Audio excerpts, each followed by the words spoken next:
Cette semaine, je suis retombé dans beaucoup de mauvaises habitudes en lien avec mon téléphone. J'ai beaucoup scrollé et beaucoup perdu de temps à regarder des vidéos. Et le problème, c'est que je me suis habitué à passer très peu de temps sur mon téléphone, sur les écrans de manière générale. Et donc, dès que je vais augmenter légèrement ce temps d'écran et que je vais passer 20 à 30 minutes en plus chaque jour, je vais avoir tendance à culpabiliser et à remettre tout en question. Peut-être que ça t'arrive aussi de ressentir tout ça, tu fais des efforts au quotidien, t'essayes de travailler, de traiter ton addiction, de réduire ton temps d'écran, de passer moins de temps sur les réseaux sociaux, mais il t'arrive aussi à toi, comme à n'importe qui, de rechuter.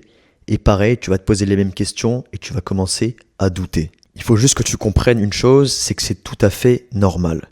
Dans le traitement de n'importe quelle addiction, tu vas avoir des périodes de rechute. Tu vas avoir des moments où tu vas réussir à t'abstenir pendant longtemps de toucher à une addiction, à une drogue, puis tu vas retomber dedans et ça va arriver assez régulièrement. Et le problème avec le téléphone, cette source d'addiction moderne, c'est qu'il est tellement présent avec toi et donc ça rend la friction suffisamment petite pour rendre l'utilisation beaucoup plus régulière. Et donc avec ton téléphone, tu vas pouvoir rechuter beaucoup plus souvent qu'avec n'importe quel type de drogue. Et comme dans le traitement de n'importe quelle addiction, ton objectif principal, ça va être de chuter le moins possible, tout en gardant en tête que ça va forcément arriver à un moment donné.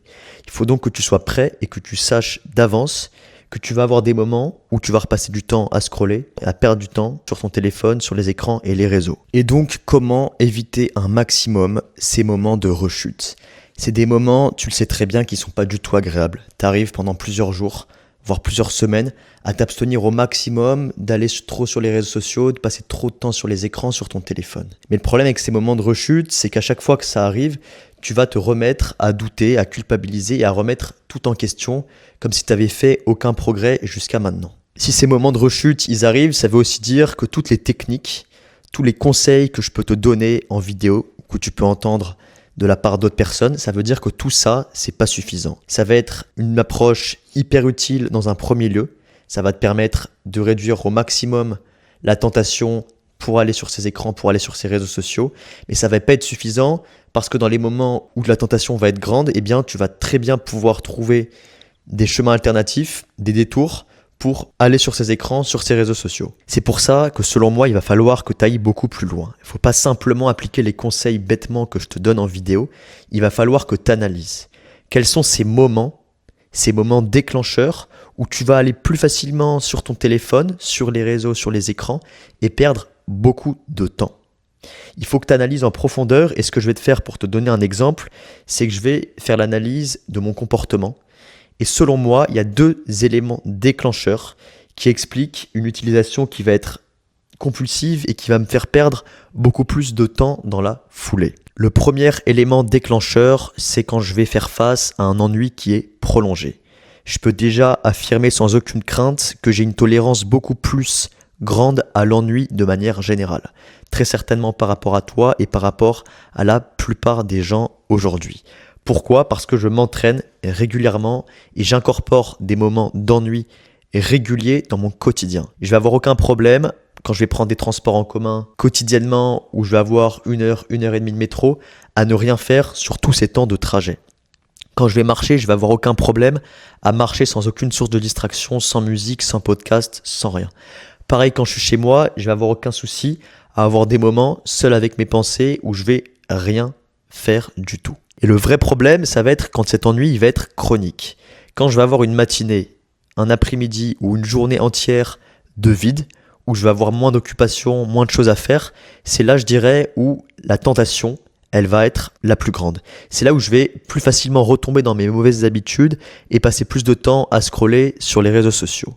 Et donc, la question qu'il faut que je me pose, c'est quelle solution ? Quelle solution je peux mettre en place pour éviter ce genre de comportement, ce genre de rechute? Eh bien, en analysant assez brièvement la situation, ces moments ils reviennent lorsqu'il y a des moments de vide. Quand j'ai moins de choses à faire, que j'ai un quotidien moins rempli, que je vois moins de personnes, que j'ai moins d'occupation, moins d'activités. Eh bien, assez naturellement, la chose que je pourrais très rapidement et facilement mettre en place, ça pourrait être de tout simplement organiser mes journées en amont pour avoir une vraie structure et beaucoup moins de moments de vide. Ce qui fait que sur les week-ends, sur les journées où il ne va pas faire beau dehors, où je ne vais pas faire grand-chose, je vais avoir quelque chose de plus structuré avec des habitudes, des occupations. Et ces moments de vide vont être moins présents Et donc assez naturellement, la tentation de perdre mon temps sur le téléphone, sur les réseaux sociaux, elle va être beaucoup moins grande. Et toi, que faire concrètement? Il y a de grandes chances déjà que tu ne sois pas aussi avancé dans l'acceptation de l'ennui. Déjà, ce que tu peux faire, c'est essayer d'incorporer ces moments d'ennui dans ton quotidien. Et ça, il va falloir que tu le fasses progressivement. Peut-être que ces moments d'ennui, c'est justement pour toi aussi des moments où tu vas plus facilement revenir sur ton téléphone à scroller et perdre du temps sur les réseaux sociaux. Et donc justement, en travaillant progressivement pour essayer d'accepter et de rendre ces moments d'ennui beaucoup plus utiles, tu vas pouvoir augmenter ta tolérance à l'ennui et donc perdre moins de temps sur les écrans, sur les réseaux. Et donc, première étape pour faire tout ça progressivement, essaye déjà lors de moments d'ennui, ça peut être dans une salle d'attente, lors d'un trajet, quand tu es chez toi. Essaye de remplacer des moments d'utilisation de ton téléphone par le simple fait d'écouter de la musique, d'écouter un podcast ou de lire. Essaye d'incorporer ces habitudes progressivement et de remplacer l'usage de ton téléphone. Ensuite, petit à petit, essaye de caler des courts moments d'ennui dans ton quotidien.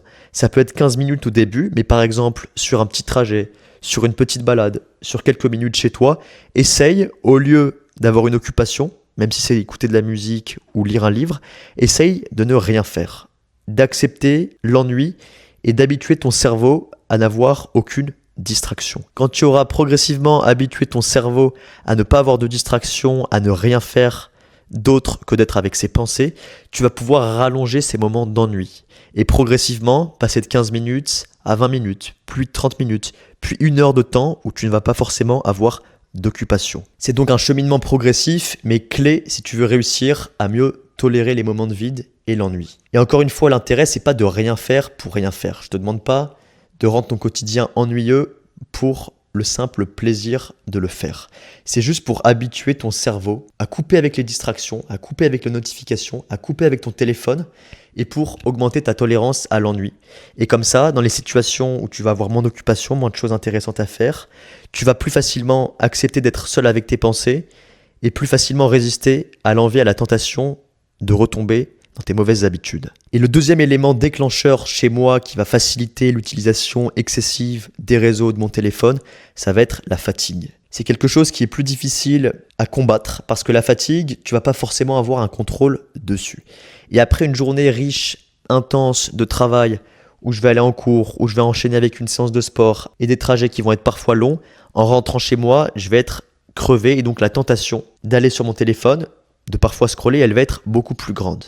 Et mon cerveau, fatigué, va avoir beaucoup moins de résistance pour justement lutter contre ce phénomène, contre cette addiction.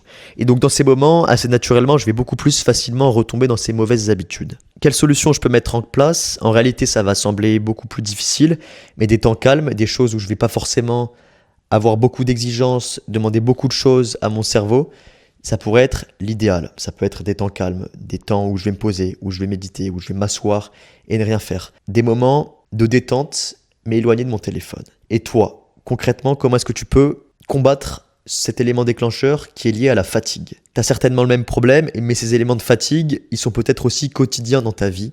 Après une journée de taf, une journée de cours, tu vas rentrer chez toi complètement explosé. Et comme une des personnes qui est présente dans ma communauté, je te mets le lien en description, tu vas voir ce problème aussi lié à une utilisation excessive de ton téléphone dans les moments où tu vas être fatigué. Mais la question qu'il faut que tu te poses, c'est est-ce que c'est vraiment grave? En réalité, j'aimerais bien nuancer mes propos en disant la chose suivante. C'est que si tu as pu avoir une journée intense, une journée où tu as pu avoir des discussions intéressantes avec des gens, où tu as pu avancer sur des projets, faire du sport, faire toutes les choses que tu souhaitais faire, est-ce que le fait de scroller chez toi, de passer plus de temps sur les écrans, est-ce que c'est vraiment un problème? Et c'est là où je vais un petit peu à l'encontre de tout ce que j'ai l'habitude de dire. Dans ces moments-là, je considère que ça va pas être un gros problème, quelque chose de très négatif, que d'aller sur ton téléphone après une journée intense et fatigante. Mais la seule chose que tu peux essayer d'implanter, pour peut-être essayer d'éviter de perdre trop de temps en scrollant bêtement, sans que c'est de valeur ajoutée sur ta vie, c'est peut-être dans ces moments de fatigue, dans ces moments où tu n'as pas forcément l'énergie de faire autre chose, d'essayer de faire des choses qui vont quand même avoir une utilité pour toi. Et donc peut-être au lieu de passer du temps sur TikTok, sur les shorts, sur les reels, sur Insta, tu pourrais très bien regarder une vidéo, regarder un film que tu avais envie de regarder depuis un certain temps. Et tu verras que rien que le fait de faire ça, bien que ce soit du temps passé sur des écrans, ça va rendre le moment beaucoup plus intense et beaucoup plus mémorable. J'ai fait l'expérience hier, mais en regardant, en me posant 1h30, 2 heures devant un film que j'avais vraiment envie de voir, c'est un temps qui a été beaucoup plus précieux, dont je vais beaucoup plus me souvenir que le simple fait d'avoir passé du temps, perdu du temps surtout, à scroller bêtement sur mon téléphone. Pour conclure, je t'ai expliqué les 2 éléments qui sont déclencheurs chez moi, la fatigue et un ennui qui va être prolongé. Il y a peut-être d'autres choses, mais qui vont être plutôt des éléments facilitateurs. Ça va être, par exemple, le fait d'avoir mon téléphone le soir dans ma chambre, ce qui va m'inciter à passer plus de temps, à scroller, à regarder des vidéos. Ça peut aussi être quand je suis sur Insta sur mon ordi pour une raison bien spécifique, pour envoyer un message à quelqu'un et que je vais finalement rentrer dans la bulle et perdre mon temps sur la plateforme. Ça peut aussi être tous ces éléments facilitateurs, mais je voudrais quand même te préciser que les 2 éléments déclencheurs, ils sont bien spécifiques. La fatigue et l'ennui prolongé, c'est ça majoritairement qui va créer ce comportement compulsif et ces rechutes. Avec les éléments que je t'ai évoqués dans cette vidéo, maintenant tu as beaucoup plus de choses sur lesquelles tu peux t'inspirer. Et ce que je te recommande réellement de faire, c'est de faire le même exercice. C'est d'essayer de diagnostiquer, d'analyser ces moments clés, ces moments déclencheurs qui vont inciter un comportement compulsif, une rechute vers le scroll, vers l'utilisation chronophage et compulsive de réseaux sociaux et d'écran. Et donc, il faut que tu te poses aussi des questions importantes, que tu te poses les questions que j'ai pu me poser, à savoir qu'est-ce qui déclenche chez toi l'utilisation compulsive d'écran, de réseaux sociaux. Et soit spécifique, soit précis.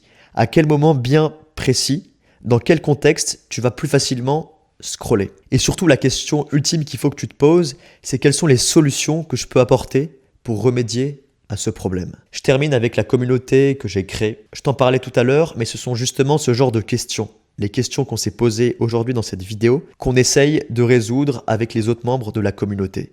Et il faut savoir que ce ne sont pas simplement les conseils que je vais te donner à travers cet écran en vidéo. Des conseils qui sont peut-être utiles, mais qui sont trop généralistes pour que ça puisse marcher à chaque fois chez toi. Et donc c'est tout l'intérêt de la communauté gratuite que j'ai créée, c'est qu'avec les autres membres de la communauté, on puisse échanger sur nos problèmes respectifs et surtout se donner des conseils qui soient beaucoup plus facilement applicables et concrets pour chacun. On se dit à très vite pour une nouvelle vidéo.